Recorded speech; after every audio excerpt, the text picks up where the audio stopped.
Good evening, welcome to my mini vlog. So ಇವತ್ತು Friday ಪೌರ್ಣಮಿ ಇದ್ದಿದ್ದರಿಂದ ನಾನು ಪಿ ಜಿಯಿಂದ ಮನೆಗೆ ಬಂದಿದ್ದೆ. ಸೊ ಮನೆಗೆ ಬಂದ ತಕ್ಷಣ ಅಮ್ಮ ಕೆಲಸ ಇದೆ ಅಂತ ಅಂದ್ಬಿಟ್ಟು ಪೂಜೆ ಮಾಡು ಅಂತಂದರು.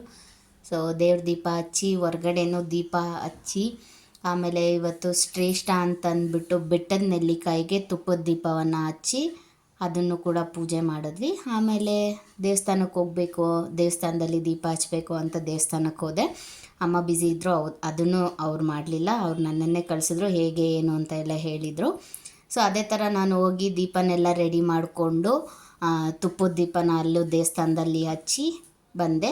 ಸೊ ಅಲ್ಲಿ ಇವತ್ತು ಪೌರ್ಣಮಿ ಇದ್ದಿದ್ದರಿಂದ ಎವ್ರಿ ಪೌರ್ಣಮಿಗೂ ಅಲ್ಲಿ ಸತ್ಯನಾರಾಯಣ ಪೂಜೆ ಮಾಡ್ತಾರೆ. ಅದೆಲ್ಲ ನೋಡ್ಬೋದು ನೀವು ವಿಡಿಯೋದಲ್ಲಿ. ಸೊ ತುಂಬ ಚೆನ್ನಾಗಿ ಅಲಂಕಾರ ಮಾಡಿದರು ದೇವಸ್ಥಾನದಲ್ಲಿ. ಹಾಗೆ ನಮಸ್ಕಾರ ಮಾಡಿಕೊಂಡು ವಾಪಸ್ ಬರುವಾಗ ಪ್ರಸಾದ ಕೊಟ್ಟರು. ಸೊ ಪ್ರಸಾದನ ತಗೊಂಡು ಅಮ್ಮ ಅಂಗಡಿಯಲ್ಲಿದ್ದರು, ಬಂದೆ. ಅಮ್ಮಂಗೆ ಪ್ರಸಾದ ಕೊಟ್ಟು ನನ್ನ ಮನೆಗೆ ಬಂದೆ. ಸೊ ಅಮ್ಮ ಫ್ರೈಡ್ ರೈಸ್ ಮಾಡೋಣ ಅಂತ ಹೇಳಿದ್ರು. ಬಂದು ಎಲ್ಲ ಫ್ರೈಡ್ ರೈಸಿಗೆ ರೆಡಿ ಮಾಡಿ. ಅಮ್ಮ ಏನು ಮಾಡ್ತಿದ್ದೆ ಅಡುಗೆ?